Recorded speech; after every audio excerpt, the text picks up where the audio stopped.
তো হ্যালো বন্ধুরা, আজকে আমি সারাদিন বাড়িতে বসে কী খেলাম সেটাই তোমাদের সাথে শেয়ার করব। তো চলো।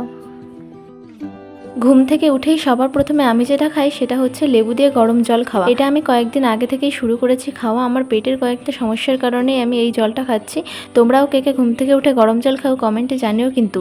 আর আমার কাছে তো ব্লুটুথ স্পিকার নেই, তাই আমার ভিডিওর পরেই ভয়েস ওভার দিতে হয়, তাই তোমাদের একটু অসুবিধা হলে ম্যানেজ করে নিই। তারপরে আমার মা বানিয়ে দিল গরম গরম চা আর তার সাথে বিস্কুট। চা আর বিস্কুটটা প্রতিদিন খাওয়া হয় না, মাঝে মধ্যেই চা খাই। আমি সারাদিনে খুব বেশি খাবার খাই না, তাও আমার একটা সাবস্ক্রাইবার বলেছে, তাই আমি তার জন্য ভিডিওটা করছি। চা খেতে খেতে দেখি তো মায়ের একদমই রান্না কমপ্লিট হয়ে গেছে। আজকে রান্না করেছিল নিরামিষ, যেটা আমার একদমই ভালো লাগে না, তাও অল্প করে খেয়ে নিলাম। ভাত খাওয়ার পরে আমার একটু পেয়ারা খেতে ইচ্ছা করছিল, তাই চলে গেলাম পাশের বাড়ি মাসিদের কাছে, কয়েকটা পেয়ারা নিয়ে এসে কেটে খাওয়া শুরু করে দিলাম।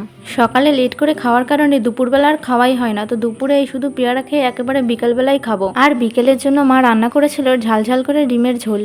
সকালবেলা তো একদমই কম ভাত খেয়েছি, আর এখন খাচ্ছি এক থালা ভাত। মায়ের হাতে ডিমের ঝোল কিন্তু আমার খুবই ভালো লাগে, তাই এতটা খাচ্ছি। তোমরা আবার আমাকে রাক্ষস ভেবো না যেন। আর এই বিকেলবেলা খাওয়ার পরে রাত্রে আর আমি কিছুই খাই না। রাত্রেবেলা খাওয়া আমি অনেকদিন আগেই ছেড়ে দিয়েছি। রাত্রে যেটা খাই সেটা খাওয়ার কারণেই আমি যে মোটা হয়ে যাচ্ছি। তো খাওয়ার পরে সন্ধ্যাবেলায় ঘরে দেখলাম একটা শশা আছে, তো ভাবলাম সেটাই কেটে খাই।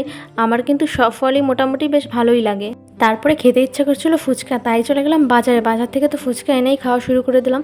সারাদিন যা যা খেলাম সবচাইতে ফেভারিট জিনিস হচ্ছে ফুচকা, তার সাথে ফুচকার টক জল তো আছেই। তো আমার আজকের ভিডিও তো এই পর্যন্ত কি ছিল। যদি তোমাদের ভালো লেগে থাকে তাহলে একটা লাইক সাবস্ক্রাইব করে দিও আর আমার পাশে থেকো। বাই।